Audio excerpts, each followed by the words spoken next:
நீலா பெட்ரூமில் உட்காந்துட்டு அப்படியே ஃபீல் பண்ணிகிட்ருப்பா. அப்போது கேட்பான் சோழன், என்ன விஷயமா யோசிச்சுட்டு இருக்க அப்படின்னு.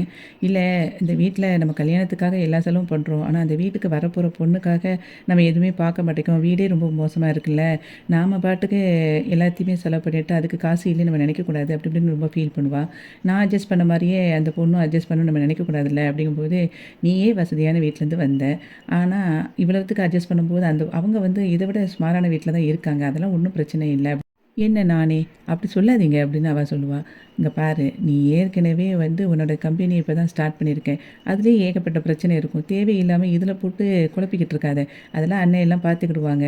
உனக்கு ஏதாவது வேணா சொல்லு, நான் வாங்கி தரேன். நீ அதெல்லாம் எல்லாரும் வந்து அட்ஜஸ்ட் பண்ணி நல்லா தான் இருப்பாங்க அப்படின்னு அவகிட்ட சமாதானப்படுத்திடுவான். அதுக்கப்புறம் பாண்டி நைட்டு வந்து வானதிக்கு கால் பண்ணுவான். வானதி ஃபோனை எடுத்துகிட்டு அமைதியாக இருப்பாள். அப்போது என்ன வானதி, லைனில் இருக்கியா அப்படின்னு சொல்லி கேட்பான். கேட்குது கேட்குது சொல்லு அப்படின்னு அவள் சொல்லுவாள். அதுக்கு அவன் சொல்லுவான், ஏன் பேசவே மாட்டேக்க, அமைதியாக இருக்க அப்படிங்கும்போது, நீ நிறைய பேசிட்ட என்கிட்ட.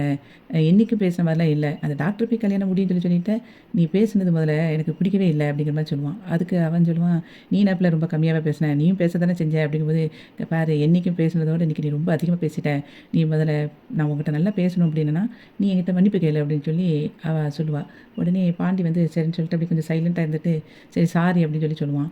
உடனே அவளும் சரி அப்படின்னு சொல்லிட்டு அமைதியாக இருக்கிற நேரத்தில், சரி நான் ஃபோனை வைக்கிறேன், நான் சும்மா எப்படி இருக்குன்னு கேட்குறதுக்காக தான் கேட்டேன் அப்படிங்கும்போது, என்ன ஒரு சாரி கேட்ட உடனே உனக்கு டயர்ட் ஆகுதோ, ஃபோனை உடனே வைக்கிறேன் அப்படிங்கும்போது, சரி அப்போ பேசு அப்படின்னு சொல்லி அவன் சொல்லுவான். என்னையே பேச சொல்கிறேன், நீ தானே ஃபோன் பண்ண, நீயே பேசு அப்படிங்கும்போது, வானதி இங்கே பாரு, நான் சும்மா தான் பேசினேன், வை ஃபோனை அப்படின்னு சொல்லிட்டு அவன் ஃபோனை கட் பண்ணிடுவான். ஹலோ ஹலோன்னு கூப்பிட்டு பார்ப்பா, அதுக்குள்ளே அவன் ஃபோனை கட் பண்ணிடுவான். என்ன கோவப்படுறான் பாரு அப்படின்னு சொல்லி டென்ஷனில் இருக்கும்போது பக்கத்துலேருந்து அவங்க பெரியம்மா கேட்பா, யார் ஃபோனில் உன் லப்பரா அப்படின்னு. நீ இன்னும் தூங்கலையா பெரியம்மா அப்படின்னு சொல்லி கேட்பா.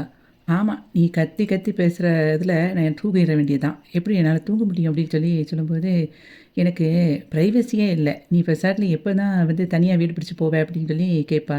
ஏண்டி, நீ ஃபோன் பேசணுங்கிறதுக்காக என்னைய வந்து நீ தனியாக போகணுன்னு சொல்கிறியா?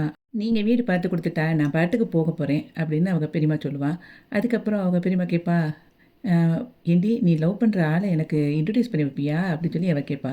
ஆ, இன்ட்ரடியூஸ் பண்ணி வைக்கிறேன் பெரியம்மா கண்டிப்பாக அப்படின்னு சொல்லிட்டு இருக்கும்போதே, ஆள் எப்படி அப்படின்னு சொல்லி கேட்பா.